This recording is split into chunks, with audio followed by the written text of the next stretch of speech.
Welcome back, Dota 2 fans, for our second game of the final best of 3 of the day in the GameShow Global Esports Dota 2 Cup. We got CIS Rejects taking on SVB. CIS Rejects looking really sharp in game 1, getting a little bit overconfident at times, but holding on to a lead all game long and asserting their dominance across the map. They're going to go right back for that tiny IL combo from game 1. Yep, absolutely, and we're looking to be ready to make a move here. I'm really curious to see how this goes. Normally not something that you see in the first pick, but certainly I believe would have been banned out in the second phase, and so because of that, SVB are going to have to face off against this again, and we'll see if they're going to be able to stop it. It's one thing to be caught off guard by it, it's another to actually be able to formulate your draft around defeating it. Yeah, definitely so. So CIS kind of revealing their hand a little bit early. But maybe they build differently around it. They're going to go with the identical bans from game 1 in the Lina and the Bounty Hunter. They're going to take away Artez's Queen of Pain, will SVB. So it won't be the exact same lineup coming out from CIS Rejects. They're also going to remove the Clockwork from the pool. So definitely a pick-off oriented hero. And in that right, we may even see CIS Rejects themselves pick up the Spirit Breaker to combo along with these two, as opposed to giving it over to Dale once again. But they're going to ban it out and remove that from the pool. We'll see what SVB takes out.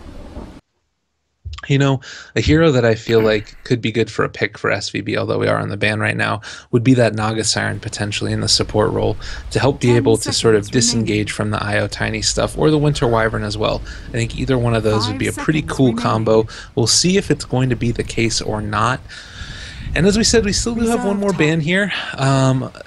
I'm not exactly sure where this one is going to end up being. Probably another hero that would be able to sort of complement and be a somewhat freestanding lane carry. Just because with the IO Tiny there, obviously your lanes do become a little bit more, or your safe lane does become a little bit more weak inherently. So maybe going to have to deal with that problem a little bit. We'll see how CIS Rejects opt to do that. Yeah, I wouldn't be too surprised to see SVP pick up the Naga, as you mentioned. It was banned out, I believe, last game.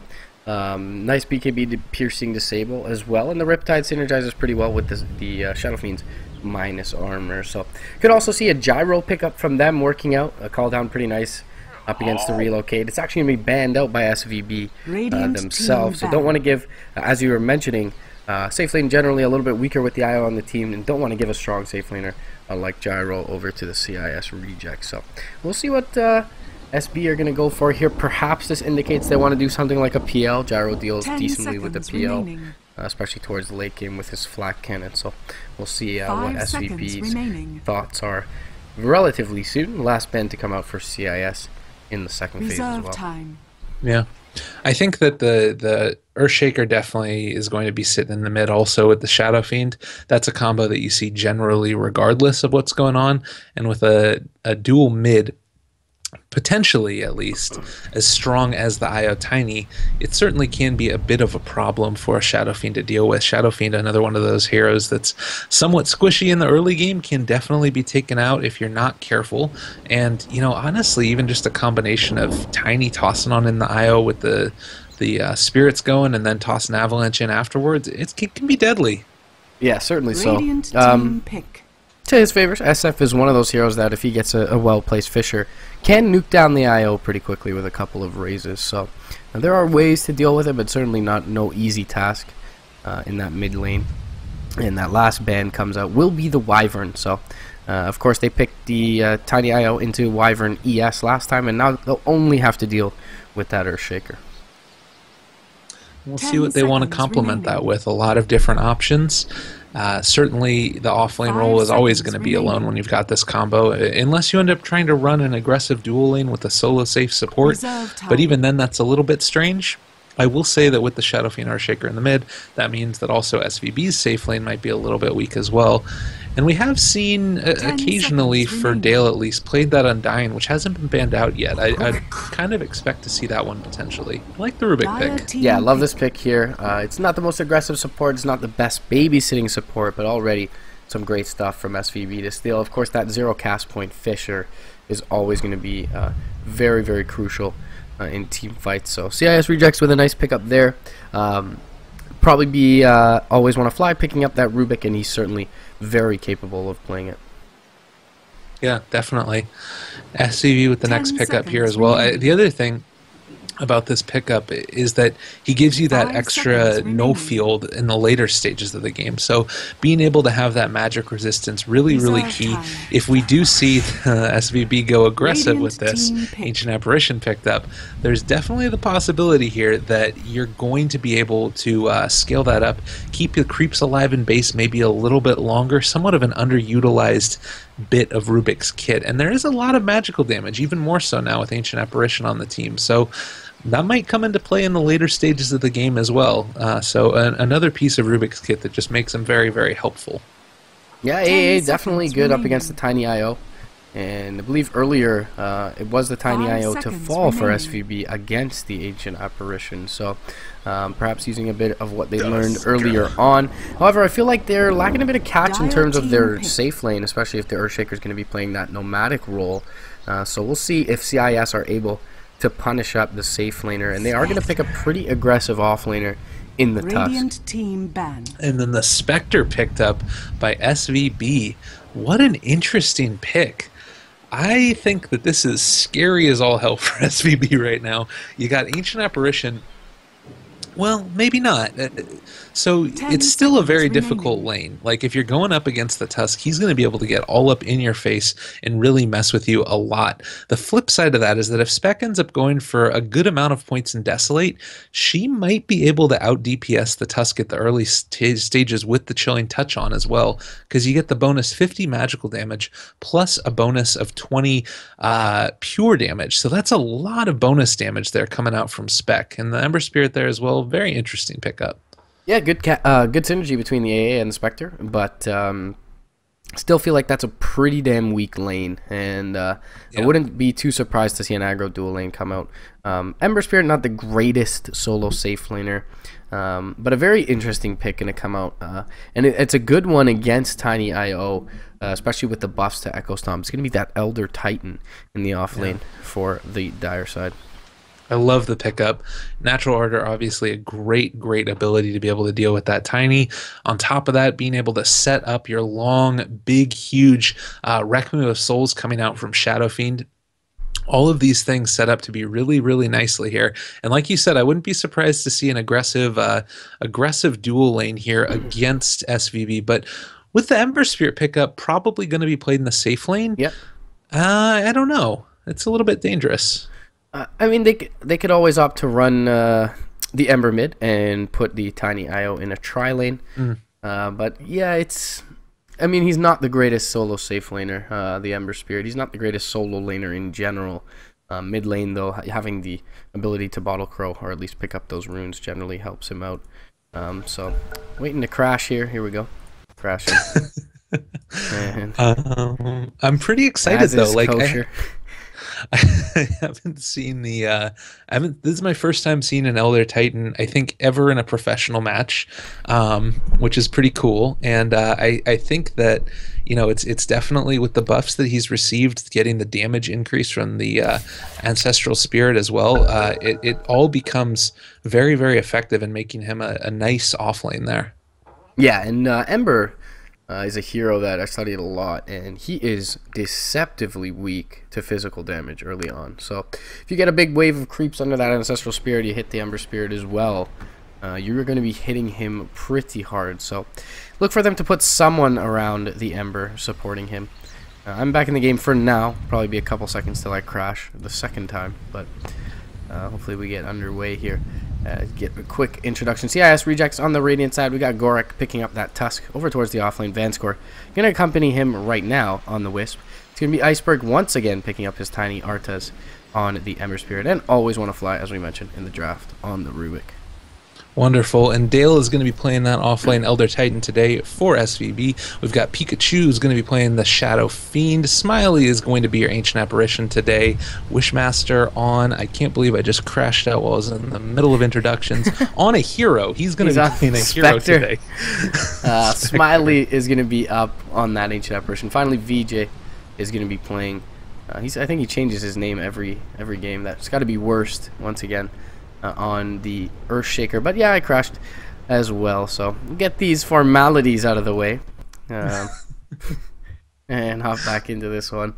And either way, could be the last game of the day, guys. Maximum, we're going to have one more if SVB are able to tie this series up at 1-1. So the thing I'll mention is you did say that lane of the Ancient Apparition and Spectre is looking to be relatively weak. I definitely agree with you there. I'm curious how they are going to end up laning it, because right now the way it's set up is that Spectre is sitting up at the top trying to see if she can take the rune, but everybody else is down bot. So a little bit separation at this point in time in the game. Iceberg Dota is right up by the top rune, getting ready to contest the Wishmaster, move on in, and now with Tusk coming in one-on-one, they're going to have to back on out up top, but it looks like Pikachu is going to be able to get the bottom rune as well. So trading runes a little bit here. Dale moving forward, see if he can mess with Artez a little bit, but I think that they're going to be perfectly fine. Is going to walk down? Give over a couple of right clicks to the rear end of Pikachu as he walks towards that mid lane, but off laner for the ET. He's gotten down some information for himself here at the beginning of the game. Looks like he probably was given a TP, if not able to walk over, but has those boots first, so unless they get a really nice overlap of that Searing Chains with the Telekinesis, it's going to be hard to bring him down. For now, Pikachu's left his own devices mid lane and is not accompanied by the Earthshaker just yet, who was blocking the lane up for that Elder Titan. Yeah, and hopefully he ends up getting in there relatively quickly. Always want to fly the big bonus here that he is going to end up having over this Elder Titan is, of course, the extra move speed is going to be able to jump forward. Dale taking a little bit of damage there, but should be perfectly fine being able to have this stack of tangos and the boots to walk away. So we'll see how this lane goes. I can't really say a whole heck of a lot about it besides the fact that the Rubik with the increased attack range, what is that, at 600, should be able to harass him pretty effectively. Yeah, already Pikachu's burned through everything but one shared tango in the mid lane and still full mana pool on Iceberg's hands. So rough times here. He's going to be caught out on the wayward side of the Fissure, but Vanscore will accompany him down the ramp.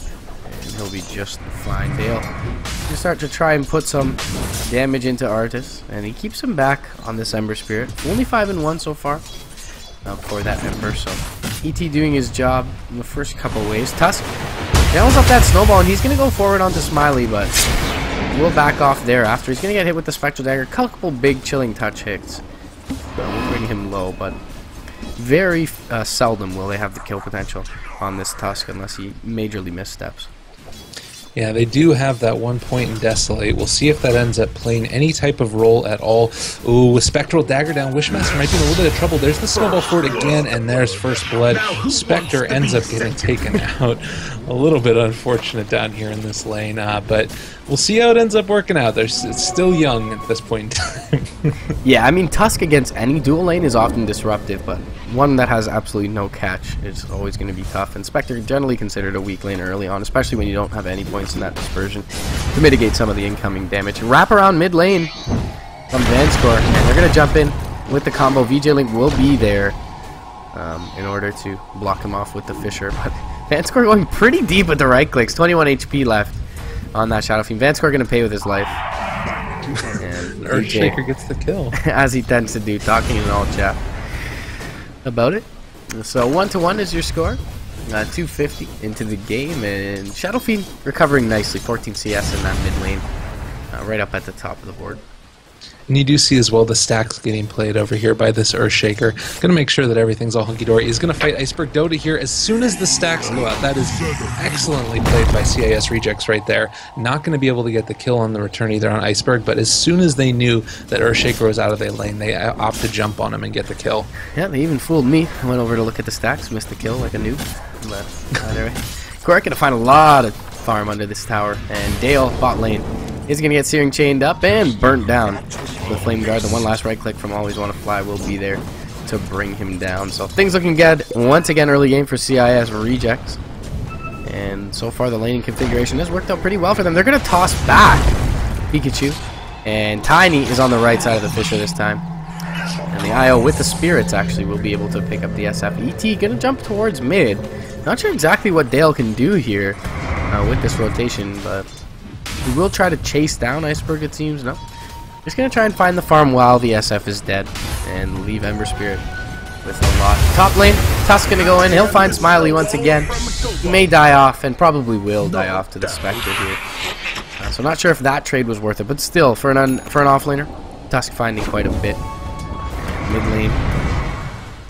Tussle Spear gonna come through. For Dale. Rotation in from VJ. He's gonna be there with the Fisher, and he actually channels it up from the back lines, and the Avalanche is gonna make it onto Dale. Toss up, and he gets him. I'm not sure why VJ held onto the Fisher. Maybe he felt like he couldn't connect on everyone, and they would have chased him down regardless. A little bit of rage coming out from a little bit unfortunate there. We are going to have Wishmaster again get chased down over here. Unfortunately, out of all of her regen, or as well as the mana to be able to cast on out the dagger, but should be okay actually. Going to be able to walk away from that one. Does have the salve on up to make sure she's at full. I will say again that she is hitting for 35 pure damage and 50 magical damage on top of the 60 once she ends up catching their Pikachu. Does end up getting caught here by Artez, but with the Earthshaker here as well, they should be able to make a kill happen. There's the lift up one more time, stunned on out, able to stay alive. One last right click, not going to be enough. Is it going to be there? Nicely done by the Rubik to make sure that that Shadow Fiend goes down in the end. Yeah, Pikachu ends up with some experience there, but dying 3 times early game is definitely not going to help your cause as an SF, and only a double stack at the large camp right now for his recovery. Meanwhile, Gorek has found level 6 in this off lane, 5.5 minutes in on this Tuscan. A rotation in from any hero, be it Vanscore or the Rubik, should be able to net them a kill pretty reliably here. So he's going to snowball in perhaps. They're going to get the spirits out to try and find this Spectre. He's going to try and Spectral away, but they'll be able to Walrus punch him up and wall themselves in, unfortunately. One more right click, not going to be there from Vanscore. Perhaps they wait on the shards in that one. He's going to try to make it out. Shards cooling down. They won't be able to get the Spectre, and he makes it out with a sliver of HP. Perhaps a bit of a misplay from 1-1-1. In general, you don't think that the shards are going to stop you from finding a kill, but Spectral Dagger still active there for the Spectre. Saves his life. Yeah, definitely. The other thing there was that the spirits from the Wisp almost caught the Spectre there as well. Would have been a kill if he would have just walked up ever so slightly further. Unfortunately, not able to make that one happen. And if you compare the offlanes here, you know, Tusk currently level 6, doing whatever the hell he pleases, versus the Elder Titan, who's currently only level 4. So a little bit unfortunate. Not a whole heck of a lot of stuns in this draft across the board for SVB, and usually something that you need to be able to deal with that Ember Spirit. Yeah, definitely some lockdown and some silence. We'll put a wrench into the plans of the Ember, but Artist has been able to find a good amount of farm at this point. 7 minutes in, 30 CS. Talking about just over 4 CS per minute. Not the most ideal game, but palpable at this point for the Radiant side, especially all things considered. They're doing pretty darn well. 2-0 on their Tiny. No Echo Stomp skilled yet. Or Dale. In fact, he's gone a 0-1-2 build. No, 0-2-2 build. Yep. So pretty kosher on the ET. A little confused by that active on the Spirit. And a couple of raises going to be caught here by Iceberg. Needs to be careful. Vanscore going to jump in for this one. They're going to look to turn it. Avalanche is there.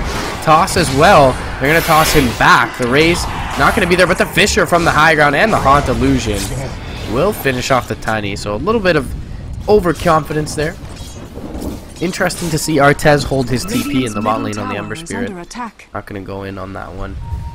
Tusk immediately looking to find the AA as the Spectre rotate around with the Haunt. But they're going to find the Spectre instead, and actually going to split their focus on 2 different targets. Gorek going to try and find Smiley. Needs one more right click at least to bring him down, but is going to be slowed up by that Vortex. And the Spirits will finish him off. Cold Feet going to proc onto Gorek. Fable will be there, but the raise from the east side will finish off that Tusk. They'll get the Avalanche cost combo though off onto the Spectre, and the more important kill is going to be netted by the Radiant side. The Fisher is going to keep back the Rubik and the Wisp, and now Iceberg Dota chasing a little far by his lonesome. Vanscore with a long range tether will be able to get him there for the move speed, and they'll be able to toss him up. And he's got no bottle charge. One more right click will net the kill for the Tiny. They'll even lift up Dale, and now Dale in trouble as well. Toss up, dead Elder Titan. Avalanche cooling down in 2 seconds. And the Cold Feet not going to proc. 2-man Avalanche there is not going to kill anyone off. And the Radiant have overextended a bit, so it seems. Ember Spirit still happily farming away Doesn't want to fight just yet. But now the snowball coming through onto the Spectre. He takes a lot of damage. Walrus punches there. Shards will finish the job. And it's even going to block in Smiley. The Fisher going to expire, and Smiley going to drop as well. 13-8, 9 minutes in. Tusk with the double kill there.